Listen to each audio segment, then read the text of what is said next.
यह कहानी न सिर्फ इतिहास है, न सिर्फ राजनीति और न ही किसी एक इंसान की जीवनी। यह कहानी है आपके आसपास के समाज की, आपके घर की चुप्पियों की और उस सच्चाई की जिसे जानबूझकर छुपाया गया भारत को हम दुनिया का सबसे बड़ा लोकतंत्र कहते हैं। लेकिन क्या आपने कभी सोचा, अगर लोकतंत्र है तो कुछ लोग आज भी इंसान की तरह क्यों नहीं जी पाते? अगर आज़ादी है तो कुछ लोगों को मंदिर में जाने, पानी पीने, प्यार करने तक में डर क्यों लगता है? आज की कहानी इसी सवाल से शुरू होती है। वह भाषण जो कभी दिया नहीं गया। साल था 1936। डॉ.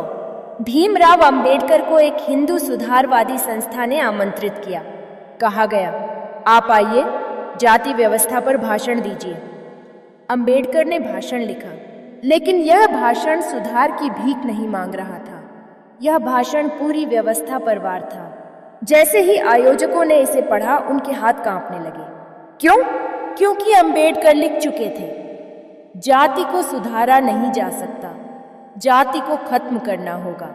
यह आमंत्रण रद्द कर दिया गया, लेकिन अंबेडकर रुके नहीं। उन्होंने कहा, जो मैं बोल नहीं सकता उसे मैं लिखकर इतिहास बना दूंगा।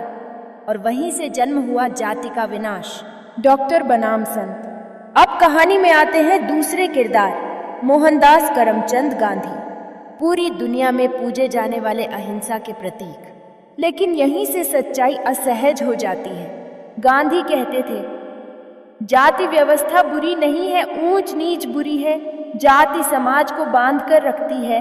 गांधी मानते थे, जाति रहे बस बराबरी रहे। आए अब जरा रुकिए। अंबेडकर पूछते हैं, जिस व्यवस्था में आदमी जन्म से ही छोटा या बड़ा तय हो जाए, वहां बराबरी कैसे आएगी?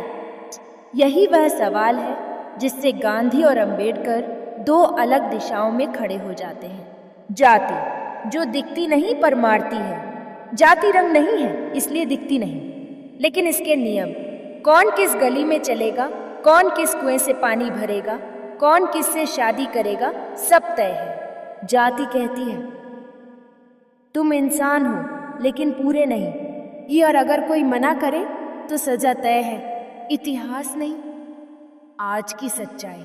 सुरेखा बहुत मांगे, जब भारत खामोश रहा। अब सुनिए एक ऐसी कहानी जिसे जानकर भी देश ने अनसुना कर दिया। सुरेखा भोता मांगे, एक दलित महिला। उसका अपराध क्या था? जमीन खरीद ली, बच्चे पढ़ा लिए, अपमान सहने से इनकार कर दिया। गांव ने कहा, यह औकात से बाहर जा रही है। पुलिस ने सुना लेकिन कुछ नहीं किया। और फिर एक शाम करीब 70 लोगों की भीड़ उसके घर पहुंची। उसकी बेटी, उसके बेटे, सबको नग्न किया गया। बलात्कार हुआ, हत्या हुई। और अगले दिन अखबारों ने लिखा, नैतिक विवाद का मामला यही है जाति, जो हत्या को भी चरित्र पर डाल देती है। मलाला बनाम सुरेखा। मलाला पर गोली चली, दुनिया रो पड़ी। सुरेखा मारी गई, दुनिया चुप रही। क्यों? क्योंकि एक मामला दुनिया के लिए सभ्य था और दूसरा भारत का आंतरिक विषय। यही वह दोहरा सच है जिसे यह किताब उजागर करती है। अंबेडकर की सबसे खतरनाक बात। अंबेडकर ने कहा था, अगर समाज ही अधिकार देने से इनकार कर दे तो संविधान भी बेबस हो जाता है। यही वजह है कि आज कानून है लेकिन डर भी है। यही वजह है कि शिक्षा है लेकिन बराबरी नहीं। अब सवाल गांधी या अंबेडकर का नहीं, सवाल आपका है। आप किस भारत के साथ खड़े हैं? पूजा वाले भारत के साथ या इंसानियत वाले भारत के साथ? क्योंकि इनकलाब नारे से नहीं आता, इनकलाब सोच से आता है। अगर यह वीडियो आपको असहज कर गया हो तो यही इसका मकसद था। लाइक करें, शेयर करें और इजी टू लाइफ को सब्सक्राइब करें, क्योंकि यह कहानी मनोरंजन नहीं, जागृति के लिए है।